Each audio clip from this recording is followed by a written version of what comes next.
In this video I'm going to show you how I fixed the crack of death on my KWA MP7.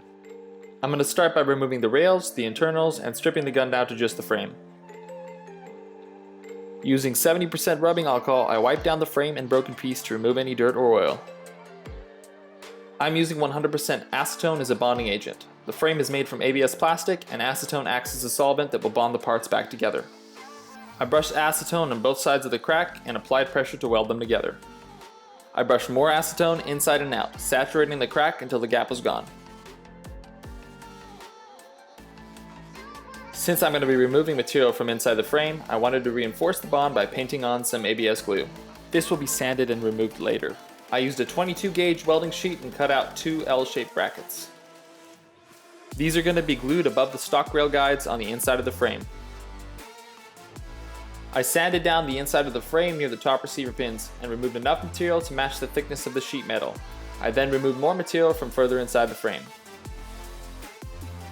Next, I bent the brackets to match the inner curvature of the frame.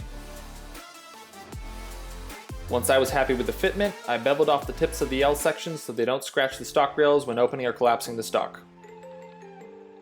With a cutting disc, I added some grooves to the brackets for the epoxy to grip onto, and used the tip of a file to score some deeper grooves inside the frame. Before the glue up, I once again wiped everything down with 70% alcohol to remove any dust from sanding. I mixed the two-part epoxy and applied it to the metal brackets. I chose JB Quick Weld as it bonds well with ABS. It sets in 6 minutes, so I had to apply and clamp everything down pretty quick. The instructions say the cure time is 4 to 6 hours, but I was done for the day, so I left it overnight. The next day I cleaned up some spillage and made sure the back of the frame was squared off.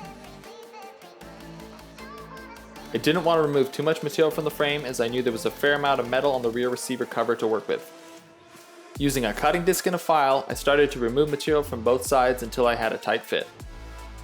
With the rear receiver cover in place, I drilled out pilot holes and slowly enlarged them enough to fit the receiver pin. Making sure I took my time and consistently checked for fitment until the pin fit snug through both sides of the frame and rear receiver cover. After putting everything back together, here's a quick shooting test. Most other methods I tried using just glues or epoxies without a bracket always failed within 2 to 3 mag dumps or a few games of semi-auto. Taking a look at it almost a year later, it still runs great and the crack has not returned.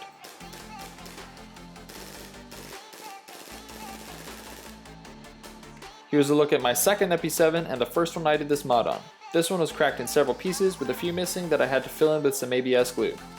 I used shorter brackets for this one and only waited the 5-hour cure time before gaming it. I've been running it as my primary for over a year and a half and the crack has not returned. I hope you found this video useful, and if you have any questions, hit me up in the comments.